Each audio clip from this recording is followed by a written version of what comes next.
G'day, mates. Today we're going to look at KK.1, identify bias samples. So here it is. As you can see from my background there, we're in Sydney, I think. Anyway, here it is. While blindfolded, Tony shuffled a deck of cards, then selected 10 cards. Is a sample of the cards in the deck likely to be biased? Nope. Because he blindfolded and he shuffled it. So it's probably going to be good to go, probably not biased.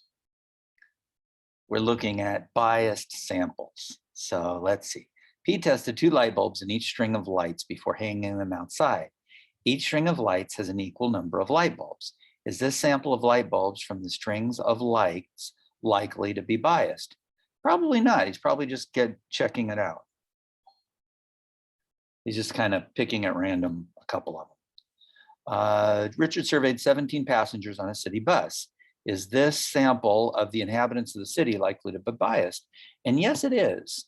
And the reason is because he selected a very specific set of people.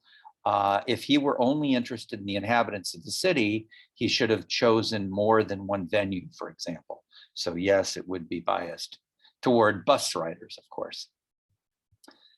Kevin polled 17 struggling skaters in the ice rink. Is this sample of the skaters at the rink likely to be biased?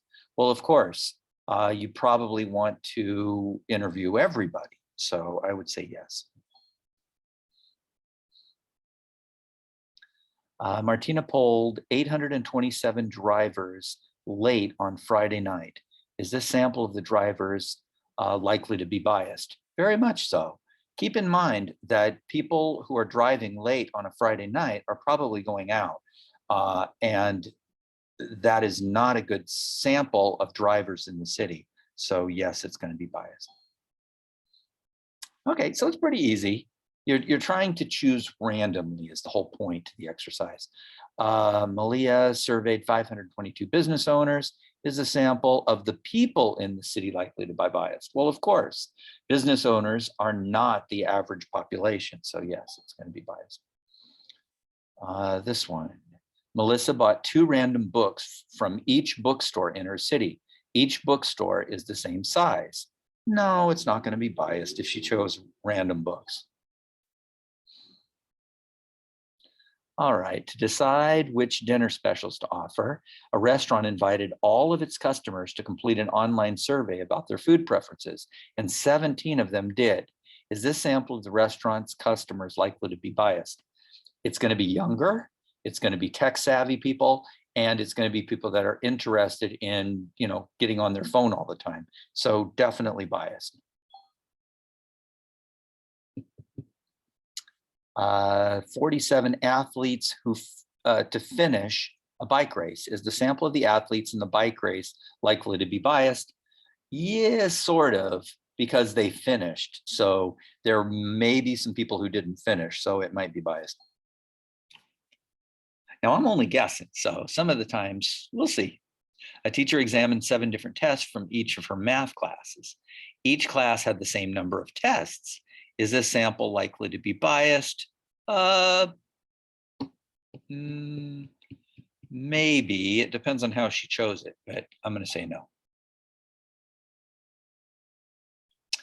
Dominic randomly called 100 phone numbers in his town about shopping habits. 25 people decided to participate in the survey.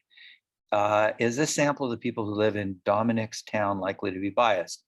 Well, it's going to be biased on people who are willing to answer the survey, but there's no other way to do it. So I'm going to say no.